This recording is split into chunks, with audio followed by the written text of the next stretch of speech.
Hello friends, welcome to the GS net. Friends, आज के इस वीडियो में हम लोग जो आपका बिहार पुलिस मद्य निषेध 689 पदों के लिए जो आपका एग्जाम होने वाला है, इसके लिए हम लोग आज के इस वीडियो में जीके जीएस से 50 अति महत्वपूर्ण एमसीक्यू यानी कि 50 प्रश्नों को कवर करेंगे, जो आपके एग्जाम के दृष्टि से इस सेशन के सारे प्रश्न बहुत ज़्यादा इंपॉर्टेंट हैं।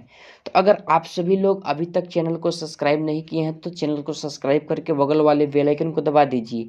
इससे कोई भी बिहार पुलिस मद्य निषेध से संबंधित वीडियो को अपलोड किया जाएगा तो उसका नोटिफिकेशन आपके पास सही समय पर पहुंच पाएगा। आप सभी से रिक्वेस्ट है, आप सभी वीडियो को लास्ट तक देखिए, इससे आपका तैयारी किस लेवल तक पहुंचा है यह आपको पता चल जाएगा। तो चलिए ज़्यादा देर न करते हुए हम लोग अपने प्रश्नों पर आएंगे, प्रश्नों को सॉल्व करेंगे। ठीक है, जैसा कि आप सभी से पहला प्रश्न पूछा जा रहा है कि मंत्रिपरिषद किसके प्रति सामूहिक रूप से उत्तरदायी होता है। देखिए, एक संविधान का अनुच्छेद है जिस अनुच्छेद के नाम है 75 के 3। इस अनुच्छेद 75 के 3 के अनुसार मंत्रिपरिषद सामूहिक रूप से लोकसभा के प्रति उत्तरदायी होता है, जबकि अगर व्यक्तिगत रूप से पूछा जाए तो आप सभी राष्ट्रपति ध्यान रखिएगा। ठीक है ना, लेकिन यहाँ पर सामूहिक रूप से पूछा गया है तो ऑप्शन नंबर यानी कि सी आप सभी लोग ध्यान रखिएगा। चलिए अगला प्रश्न आप सभी का 2 नंबर, किसी भौगोलिक क्षेत्र को अनुसूचित क्षेत्र घोषित करने का अधिकार किसे है। देखिए, यह जो अधिकार आपका है ऑप्शन नंबर सी, संसद नहीं बल्कि राष्ट्रपति को है। ठीक है ना, ध्यान रखिएगा। चलिए अगला प्रश्न आप सभी का 3 नंबर क्या है, निम्नलिखित में से कौन भारत के उपराष्ट्रपति के निर्वाचन में भाग लेता है। देखिए, उपराष्ट्रपति के निर्वाचन में कौन व्यक्ति यानी कि कैसे लोग भाग लेते हैं आप सभी लोगों को बताना है। देखिए, आप सभी को पता है कि एक संविधान का अनुच्छेद है 66 का 1। ठीक है ना, 66 के 1 के अनुसार उपराष्ट्रपति के निर्वाचन में संसद के दोनों सदनों यानी कि लोकसभा और राज्यसभा के सभी सदस्य भाग लेते हैं। इसलिए इस प्रश्न का सही जवाब आपका ऑप्शन नंबर यानी कि पहला और दूसरा हो जाएगा, यानी कि ऑप्शन नंबर आप सभी ए को ध्यान रखिएगा। ठीक है ना। चलिए अगला प्रश्न आप सभी लोगों से देख लीजिए, 4 नंबर पूछा जा रहा है कि मूल अधिकारों का संरक्षक किसे माना जाता है। देखिए, मूल अधिकारों का जो संरक्षक है वो आपका यानी कि ऑप्शन नंबर सी यानी कि सर्वोच्च न्यायालय को माना जाता है। ठीक है ना, क्योंकि किसी भी व्यक्ति का जब मौलिक अधिकारों का उल्लंघन होता है तो वह अनुच्छेद 32 के तहत डायरेक्ट सुप्रीम कोर्ट पहुंच सकता है, इस बात को ध्यान रखिएगा। चलिए अगला प्रश्न आप सभी लोगों का 5 नंबर देख लीजिए, संविधान सभा द्वारा राष्ट्रीय ध्वज को कब स्वीकार किया गया। देखिए, इसको जो स्वीकार किया गया था 22 जुलाई 1947। आप सभी ऑप्शन नंबर बी को ध्यान रखिएगा। चलिए अगला प्रश्न आप सभी से 6 नंबर, संविधान सभा का गठन किया गया था, संविधान सभा का गठन किसके अंतर्गत किया गया था। तो option number A, cabinet mission 1946 के अंतर्गत किया गया था। ठीक है, अगला प्रश्न आप सभी का 7 नंबर है, देख लीजिए, किस चार्टर अधिनियम के तहत भारत में दास प्रथा को अवैध घोषित किया गया था। देखिए, अवैध घोषित किसके द्वारा किया गया था आप सभी लोगों को बताना है। तो इस प्रश्न के लिए आपका सही जवाब ऑप्शन नंबर सी 1833 का चार्टर एक्ट अधिनियम को आप सभी लोग ध्यान रखिएगा। ठीक है ना, जो 1843 में इसका पूरी तरह से उन्मूलन कर दिया गया था, किसका, दास प्रथा को। ठीक, चलिए अगला प्रश्न आप सभी लोगों के लिए 8 नंबर, राज्य पुनर्गठन अधिनियम को किस वर्ष पारित किया गया था। देखिए, यह जो पारित हुआ था आपका ऑप्शन नंबर बी 1956 में हुआ था। ठीक है ना, और इस राज्य पुनर्गठन आयोग के द्वारा ही भारत में 14 राज्य तथा 6 केंद्र शासित प्रदेश की स्थापना हुआ था, इस बात को आप सभी लोग ध्यान रखिएगा। चलिए 9 नंबर प्रश्न है आप सभी का, सार्वजनिक धन का संरक्षक कौन होता है। देखिए, सार्वजनिक जो धन होता है उसका संरक्षक आपका ऑप्शन नंबर डी सीएनजी होता है, आप सभी लोग ध्यान रखिएगा। ठीक, चलिए 10 नंबर प्रश्न है, राज्य लोक सेवा आयोग के सदस्यों को निम्नलिखित में से किसके द्वारा निष्कासित किया जा सकता है। देखिए, यह जो निष्कासित किया जाता है वो आपका ऑप्शन नंबर बी राष्ट्रपति के द्वारा। ठीक है ना, और कौन सा अनुच्छेद, तो आप सभी अनुच्छेद को ध्यान रखिएगा, अनुच्छेद 317। ठीक है ना। चलिए अगला प्रश्न क्या है आप सभी का, अगला प्रश्न आप सभी का 11 नंबर है, निम्नलिखित में से कौन राज्य सूची का विषय नहीं है। देखिए, राज्य सूची का विषय कौन सा नहीं है आप सभी लोगों को बताना है।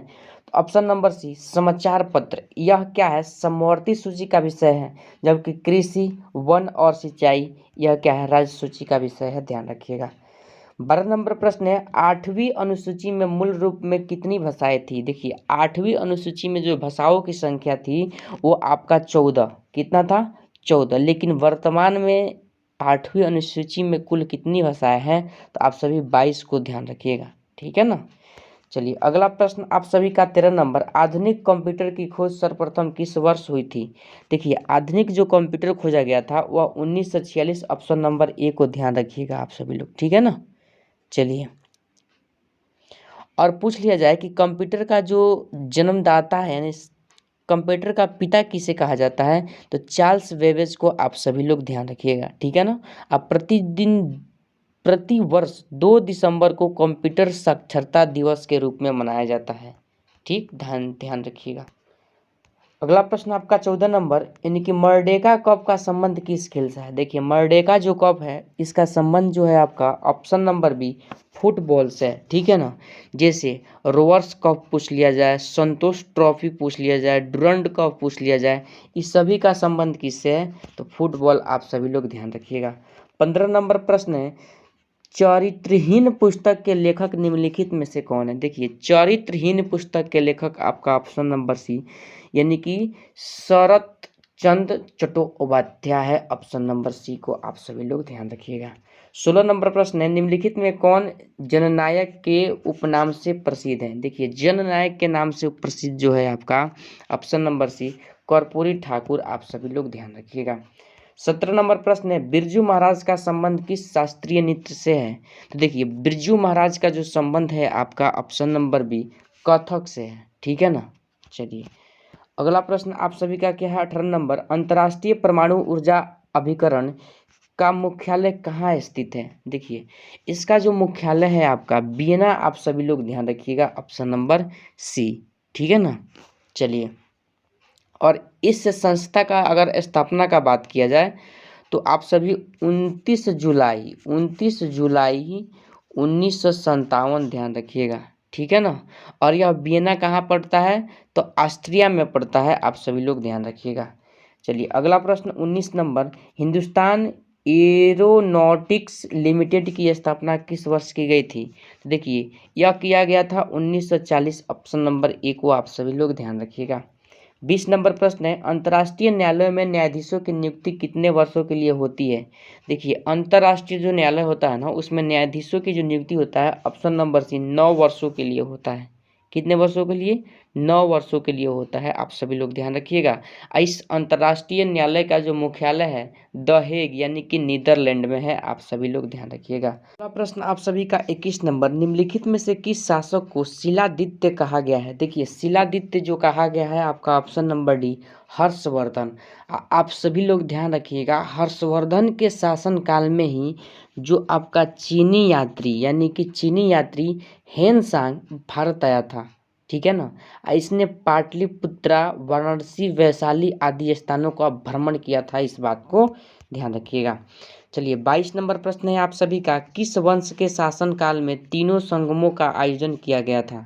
देखिए तीनों संगमों का आयोजन किसके शासन काल में किया गया था, तो आप सभी ऑप्शन नंबर बी पांड्या, आप सभी लोग ध्यान रखिएगा, ठीक। अगला प्रश्न 23 नंबर आप सभी का, किस वंश के शासकों ने सर्वाधिक समय तक दिल्ली सल्तनत पर शासन किया था। देखिए जो शासन करने वाले जो वंश था उस वंश का आप सभी का नाम क्या हो जाएगा, आप सभी बताइए। तो ऑप्शन नंबर डी तुगलक वंश, जो 1320 से लेकर के यानी कि 1414 तक शासन किया था, आप सभी लोग ध्यान रखिएगा, ठीक है। चलिए अगला प्रश्न आप सभी लोगों का 24 नंबर, खतौली का युद्ध कब हुआ था। खतौली का युद्ध आप सभी लोगों को बताना है। तो खतौली का युद्ध 1518 में हुआ था, ऑप्शन नंबर ए, ठीक है ना। इब्राहिम लोदी तथा राणा संगा के मध्य हुआ था। इसमें इब्राहिम लोदी की हार हुई थी और खतौली नामक स्थान जो है वर्तमान समय में उत्तर प्रदेश में स्थित है, आप सभी लोग ध्यान रखिएगा। चलिए अगला प्रश्न आप सभी का 25 नंबर, किस वंश के शासनकाल में उपनिषदों का फारसी में भाषा में अनुवाद किया गया था। फारसी भाषा में जो अनुवाद किया गया था आपका ऑप्शन नंबर डी शाहजहां, आप सभी लोग ध्यान रखिएगा, जिसने 52 उपनिषदों का यानी कि अनुवाद सीर ए अकबर में किया था। किसमें किया था? सीर ए अकबर में किया था। शाहजहां ने ही विश्व प्रसिद्ध ताजमहल का निर्माण आगरा में करवाया है। साथ साथ इस बात को भी आप सभी लोग ध्यान रखिएगा। चलिए अगला प्रश्न आप सभी लोगों का 26 नंबर है, यानी कि बटलर कमेटी 1927 का उद्देश्य था। क्या उद्देश्य था आप सभी लोगों को बताना है। यह क्वेश्चन आपको नया मिलेगा, इसका उद्देश्य आप सभी लोगों को बताना है। तो देखिए इसका जो उद्देश्य था आपका ऑप्शन नंबर सी, भारत सरकार एवं देशी राज्यों के मध्य संबंधों का सुधारना। ठीक है ना। चलिए इस कमेटी का यह उद्देश्य आप सभी लोग ध्यान रखिएगा। ठीक है ना। और इसका जो मुख्य उद्देश्य आप सभी लोग इस तरह भी याद कर सकते हैं कि ब्रिटिश सत्ता और भारतीय रियासतों के मध्य संबंध सुधारना, तथा इस कमेटी को भारतीय रियासत कमेटी भी कहते हैं। ठीक है ना। चलिए अगला प्रश्न आप सभी लोगों का 27 नंबर, डेक्कन एजुकेशन सोसाइटी की स्थापना निम्न में से किसने की थी। तो यह जो किए थे आपका ऑप्शन नंबर बी बाल गंगाधर तिलक, आप सभी लोग ध्यान रखिएगा 1880। ठीक है ना। चलिए अगला प्रश्न आप सभी का 28 नंबर, निम्नलिखित नेताओं में से कौन स्वदेशी के समर्थक थे। स्वदेशी के समर्थक कौन थे आप सभी लोगों को बताना है। तो option number B Aurobindo Ghosh को आप सभी लोग ध्यान रखिएगा। ठीक। चलिए अगला प्रश्न आप सभी का 29 नंबर, वर्नाक्यूलर प्रेस एक्ट को किस गवर्नर जनरल के शासनकाल में पारित किया गया था। तो आप सभी लॉर्ड लिटन को आप सभी लोग ध्यान रखिएगा, ऑप्शन नंबर बी को ध्यान रखिएगा। ठीक है ना। चलिए अगला प्रश्न आप सभी लोगों का 30 नंबर, मुस्लिम लीग के द्वारा प्रत्यक्ष कार्यवाही दिवस कब मनाया गया था। प्रत्यक्ष जो कार्यवाही दिवस मनाया गया था 16 अगस्त 1946, आप सभी लोग ऑप्शन नंबर सी को आप सभी ध्यान रखिएगा। ठीक। चलिए अगला प्रश्न आप सभी लोगों के लिए 31 नंबर क्या है देख लीजिए। 31 नंबर प्रश्न आपसे पूछा जा रहा है, एक ही कब्र में 3 मानव कंकाल किस स्थान से प्राप्त हुए हैं। यह हड़प्पा सभ्यता से संबंधित प्रश्न है और आप सभी दमदमा ध्यान रखिएगा, ऑप्शन नंबर ए को ध्यान रखिएगा। ठीक है ना। यहीं से 3 मानव कंकाल का प्रमाण प्राप्त हुआ है। ठीक है। दमदमा वर्तमान में उत्तर प्रदेश में स्थित है। ठीक है। जो बुज्रहोम नामक स्थान से मानव के साथ कुत्ते को दफनाए जाने का प्रमाण मिला है, यानी कि इस बुज्रहोम से कुत्ते के साथ मानव को दफनाने का प्रमाण मिला है, जबकि 3 मानव कंकाल आपका दमदमा से मिला है, ध्यान रखिएगा। अगला प्रश्न 32 नंबर है, आयुष्मान भारत योजना में केंद्र तथा राज्य का अनुदान क्रमशः किस अनुपात में होता है। देखिए इसके लिए आप सभी लोग ऑप्शन नंबर बी 60:40 यानी कि 60:40 को आप सभी लोग ध्यान रखिएगा। 33 नंबर प्रश्न है, निम्नलिखित में कौन उत्पादन के 4 प्रमुख कारक हैं। देखिए उत्पादन के जो 4 प्रमुख कारक आपका है वह क्या हो जाएगा, आप सभी लोग जल्दी से बताइए। तो ऑप्शन नंबर इसके लिए ए भूमि, श्रम, पूंजी और संगठन, आप सभी लोग ध्यान रखिएगा, इकोनॉमिक्स का प्रश्न है। 34 नंबर प्रश्न, घटिया वस्तु के लिए मांग गिरती है जब क्या होता है स्थिति कि घटिया वस्तु का मांग गिरता है। तो 34 के लिए आपका सही जवाब आय बढ़ती है तब इस वस्तु के क्या होता है, मांग घटती है, आप सभी लोग ध्यान रखिएगा। 35 नंबर प्रश्न, निम्नलिखित में से किसने बाजार नियम का प्रतिपादन किया था। बाजार नियम का जो प्रतिपादन करने वाले अर्थशास्त्री थे उनका नाम जेविसे था। क्या था, जेविसे था, आप सभी लोग ध्यान रखिएगा। ठीक। चलिए अगला प्रश्न आप सभी का 36 नंबर, भारत में गरीबी निर्धारण हेतु सी रंगराज समिति का गठन कब किया गया था। देखिए इसके लिए आपका गठन 1912 में सी रंगराज समिति का गठन किया गया था। ठीक है। चलिए अगला प्रश्न आप सभी का 37 नंबर, रेड डाटा बुक का संबंध निम्न में से किससे है। तो रेड डाटा जो बुक का संबंध है वो आपका क्या हो जाएगा। तो ऑप्शन नंबर सी विलुप्त के संकट से ग्रस्त जंतुओं से है। ठीक है, जो जंतु विलुप्त होते जा रहे हैं। 38 नंबर प्रश्न है, निम्नलिखित में किसने ग्रीन हाउस गैसों का संकलन की थी। तो जो ग्रीन हाउस गैसों का संकलन किया था वह ऑप्शन नंबर है जोसेफ फोरियर ने किया था, आप सभी लोग ध्यान रखिएगा। कब किया था, तो 1824, आप सभी लोग ध्यान रखिएगा। ठीक है। अब देखिए यह जो ग्रीन हाउस गैसें हैं वह कौन कौन है, CH4, CFC क्लोरोफ्लोरोकार्बन यानी कि नाइट्रस ऑक्साइड आप सभी, और CO2 आप सभी लोग ध्यान रखिएगा। ठीक। चलिए अगला प्रश्न आप सभी का 39 नंबर, निम्न विकल्पों में किस देश में सर्वाधिक प्रतिशत वनावच्छिद क्षेत्र है? सर्वाधिक प्रतिशत वाला देश बताना है कौन सा हो जाएगा जिसमें वन पाया जाता है। तो देखिए इसके लिए आप सभी लोगों का सही जवाब ऑप्शन नंबर ए यानी कि सूरीनाम हो जाएगा, ठीक है ना, ध्यान रखिएगा। जहां अगर बात किया जाए तो 95.9% क्या है, तो वना आच्छादित क्षेत्र है, आप सभी लोग ध्यान रखिएगा। अगला प्रश्न 40 नंबर है, निम्न में कौन सी सही सुमेलित नहीं है? सही सुमेलित कौन सा नहीं है आप सभी लोगों को बताना है। तो आप सभी लोग देख लीजिए, जो आपका यानी कि दुधवा राष्ट्रीय उद्यान है यानी कि टाइगर, ठीक है, मानस राष्ट्रीय उद्यान आपका हाथी के लिए प्रसिद्ध है, राजाजी राष्ट्रीय उद्यान भी हाथी के लिए, जबकि पेरियार जो राष्ट्रीय उद्यान है यह आपका हंगुल के लिए नहीं बल्कि यह किसके लिए प्रसिद्ध है, तो आप सभी लोग ध्यान रखिएगा, बाघ एवं हाथी, और यह केरल में पड़ता है, इसलिए ऑप्शन नंबर डी इसका सही हो जाएगा जब नहीं पूछा है तो। अगला प्रश्न आपका 41 नंबर, कितने भारतीय राज्य भूटान देश के साथ सीमा साझा करते हैं? तो देख लीजिए, भूटान के साथ सीमा साझा करने वाले आपके जो देश राज्य हो जाएंगे वो 4, कौन कौन? असम, सिक्किम, पश्चिम बंगाल, अरुणाचल प्रदेश, आप सभी लोग ध्यान रखिएगा। चलिए अगला प्रश्न 42 नंबर, युमथांग घाटी किस राज्य में अवस्थित है?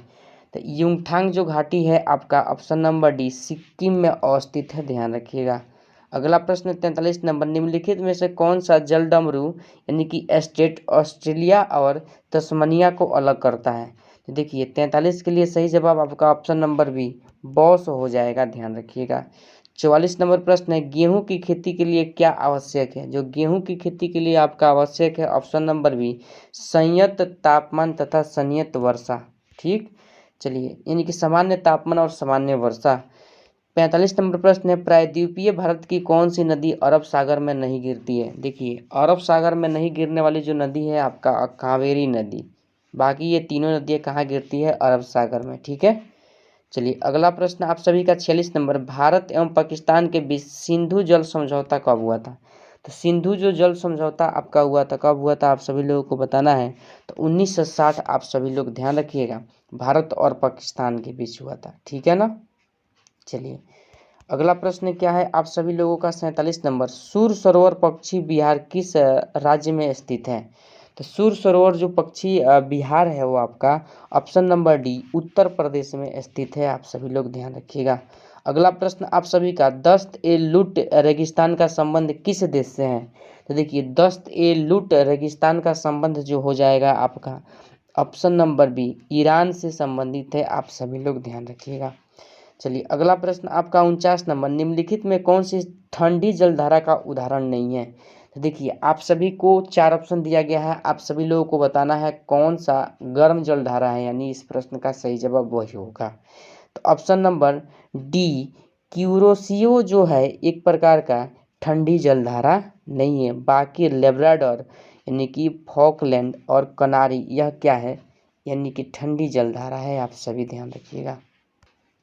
लास्ट प्रश्न है आपके सेशन का 50 नंबर, काली मिट्टी का निर्माण किस प्रकार के चट्टानों के टूटने से होता है?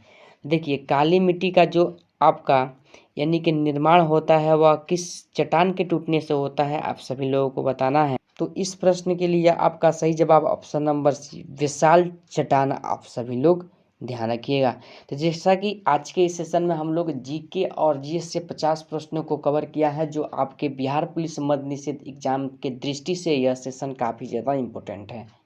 आप सभी चैनल पर नए हैं तो चैनल को सब्सक्राइब कीजिए, सेशन अच्छा लगा हो तो सेशन को लाइक कीजिए और अपने फ्रेंडों दोस्तों के साथ शेयर कीजिए।